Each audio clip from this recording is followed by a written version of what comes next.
Does anybody else notice and care? I think some people would. I think if Few. you if you like cars, people would be into it. But nobody cares here. Not okay. Happy New Year. Happy New Year. New Welcome Year. to 25. We had our brunch, the Broken Yoke. And now it's time to get back to work. Get back to work. Got some service to do today.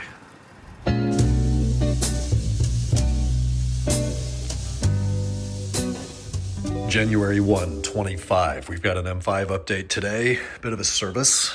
Engine oil service, power steering fluid, brake fluid, thermostat, coolant change, brake duct coolers, oil filter, housing, reservoir bushings. I'm forgetting several other things. I shouldn't. That's all I did today. We slept in this morning. We went to brunch with Kenan, went to the Broken Yoke this morning. He spent the night for safety purposes. Great brunch, went up to the shop, and then got to work on the M5. It had been about 13 or 14 months now since the oil service, a little bit past due.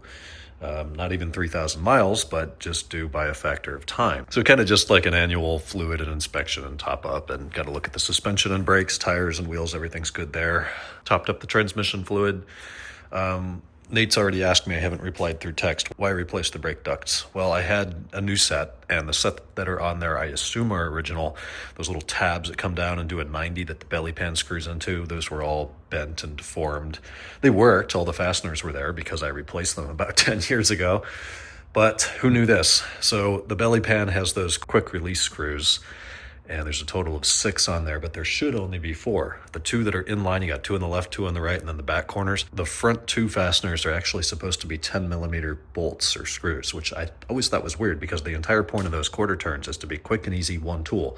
So why make 2 of them screws? I don't know, but that's the way it's supposed to be. You can't find the screws. I don't think they ever assigned a part number to it, or at least they never published it in real OEM. So when you buy the new brake duct coolers, they come with the body nut and the screw, and then you're able to put that back together. So for the first time in my ownership, at least 14 and a half years now, it's got a properly per factory installed belly pan. Got the CBS data reset, all that fun stuff. We should be good for, knock on wood, a year of trouble-free driving. Thermostat, that's the other big thing. When Ben was here a few months ago and we drove out to Borrego Springs, drove out in the desert, enjoyed the heck out of the car, had a blast. I kind of noted that it was running a little cooler than it should, especially given the temperature.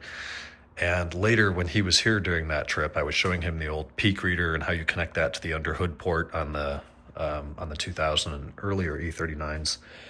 And I ran it and scanned for codes, and it showed me table 1B. And once it shows the table, I know, oh, there's something stored in the DME. That was news to me. So I click the next button, it says code 69.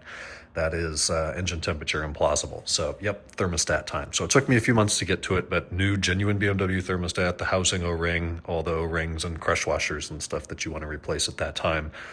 And of course, coolant. We drained the block out, did it right. That makes a royal mess under the car, unfortunately. When you take those block drains out, since it's a 90-degree V8, they sit at an angle and you get coolant all over the entire suspension and subframe and starter motor. It's a huge mess. So then you got to go in there, spray it down with water to get the antifreeze off of it, let it dry, and put the belly pans back. Didn't really do much else at the shop today. We just did a half day. Nothing else was open today, which is super frustrating. But tomorrow, Thursday the 2nd, we should be back to business as usual. And I'll talk to you then.